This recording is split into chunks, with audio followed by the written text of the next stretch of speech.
నంద్యాల జిల్లా కొలిమిగుంట్ల మండల కేంద్రంలోని జూనియర్ కళాశాలలో నూతన మూల్యాంకనంపై ఒకరోజు శిక్షణ కార్యక్రమం కొలిమిగుంట్ల మండలం ఇంటర్మీడియట్ కళాశాల ప్రిన్సిపల్ శ్రీనివాసరావు మరియు ఫిజిక్స్ శ్రీనివాసరెడ్డి ఆధ్వర్యంలో తోటి లెక్చరర్స్ బృందానికి మరియు మోడల్ స్కూల్ లెక్చరర్లకు మరియు విద్యార్థులకు ఆన్లైన్ పై మూల్యాంకన విధానంపై అవగాహన కల్పించారు. అనంతరం పాఠశాలలో వచ్చిన ఉత్తీర్ణతను మరియు 24-25కు కళాశాలను అభివృద్ధి పథాన నడిపిస్తామని సూచించారు. ప్రభుత్వ జూనియర్ కళాశాల ప్రిన్సిపల్గా పనిచేస్తున్నాను. ఈరోజు మా కళాశాలలో స్పాట్ వాల్యుయేషన్ అంటే పరీక్షల తర్వాత జరిగే మూల్యాంకనం మీద ఒక శిక్షణా కార్యక్రమం మా కళాశాల సీనియర్ లెక్చరర్ అయినటువంటి ఫిజిక్స్ శ్రీనివాసరెడ్డి సార్ గారి చేత ఇప్పించడం జరుగుతున్నది. ఈ కార్యక్రమంలో మా కళాశాల లెక్చరర్లతో పాటు మోడల్ కళాశాల లెక్చరర్లు పాల్గొన్నారు.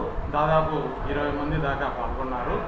వీరందరికీ కూడా ఈ మధ్యనే మా ఇంటర్మీడియట్ బోర్డు వారు కొత్తగా ప్రవేశపెట్టినటువంటి నూతన మూల్యాంకన విధానం అంటే ఆన్లైన్లో మూల్యాంకనం ఎలా చేయాలి, మనము ఎంత త్వరగా చేయాలి, దానికి పాటించవలసినటువంటి పద్ధతులు ఏమి మొదలగు విషయాల గురించి మా కళాశాల లెక్చరర్ శ్రీనివాసరెడ్డి గారు మిగతా సిబ్బందికి తగిన సూచనలు ఇవ్వడం జరిగింది.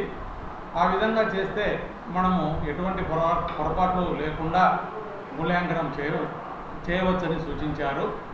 అలాగే విద్యార్థులకు కూడా ఇది చాలా ఉపయోగకరంగా ఉంటుంది. అలాగే లెక్చరర్లకు కూడా లెక్చరర్లు ఇంతకుముందు జిల్లా హెడ్ క్వార్టర్స్కి వెళ్ళి పేపర్ల మూల్యాంకనం చేసేవారు. ఇప్పుడు అలాంటిది లేకుండా కళాశాలలో లేదా ఇంటి వద్దనే కూర్చొని మూల్యాంకనం కంప్యూటర్ల ముందర కూర్చొని మూల్యాంకనం చేయవచ్చు. ఈ విధంగా చేయడం వలన లెక్చరర్లకు శ్రమ తగ్గుతుంది. అలాగే విద్యార్థులకు కూడా మంచి న్యాయం జరుగుతుంది. ఇది చాలా మంచి విధానం. మా కమిషనర్ గారు ప్రవేశపెట్టినటువంటి ఈ విధానం అందరికీ ఉపయోగకరంగా ఉంటుందని నేను భావిస్తున్నాను.